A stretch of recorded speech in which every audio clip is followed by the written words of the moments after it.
Iran আগে থেকেই আমেরিকার সাথে আলোচনা প্রত্যাখ্যান করলেও সম্ভাব্য বৈঠকের জন্য সব ধরনের প্রস্তুতি নিয়ে রেখেছিল পাকিস্তান। তবে সোমবার আমেরিকার সামরিক বাহিনী পারস্য উপসাগরে তুস্কা নামে ইরানের একটি পণ্যবাহী জাহাজ আটকের পর উত্তেজনা আবারও চরমে পৌঁছেছে।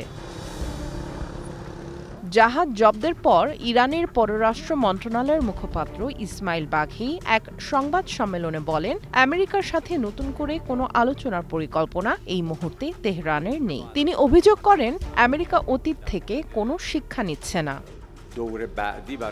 পরবর্তী দফার আলোচনার বিষয়ে আমাদের কোনো পরিকল্পনা নেই। এই বিষয়ে এখন পর্যন্ত কোনো সিদ্ধান্তও নেওয়া হয়নি। আমেরিকা তার অতীত অভিজ্ঞতা থেকে কোনো শিক্ষা নিচ্ছে না। এর ফলাফল কখনোই ভালো হবে না।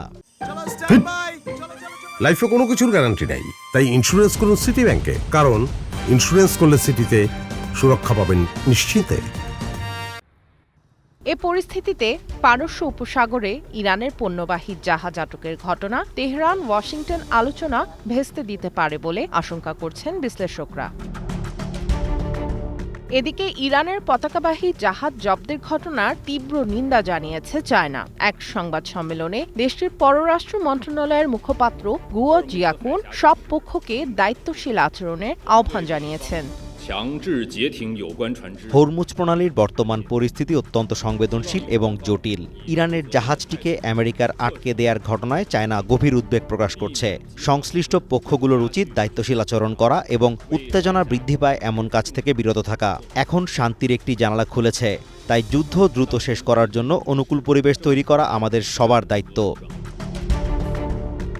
অন্যদিকে পারস্য উপসাগরের পরিস্থিতি স্থিতিশীল রাখতে এবং বৈশ্বিক অর্থনীতির সম্ভাব্য ঝুঁকি এড়াতে ইরান ও আমেরিকার মধ্যে আলোচনা অব্যাহত রাখার আহ্বান জানিয়েছে রাশিয়া। সোমবার সাংবাদিকদের সাথে আলাপকালে ক্রেমলিনের মুখপাত্র দিমিত্রি পেসকভ কথা বলেন। আমরা আশা করি আলোচনার প্রক্রিয়াটি অব্যাহত থাকবে, যেন পরিস্থিতি আর সামরিক সংঘাতের পথে এগোতে না পারে। রাশিয়া বর্তমানে মধ্যস্থতাকারী না হলেও একটি শান্তিপূর্ণ সমাধানে পৌঁছাতে আমরা সব ধরনের সহযোগিতা করতে প্রস্তুত। সামিয়া জানা, ওয়ান ইন্টারন্যাশনাল ডেস্ক।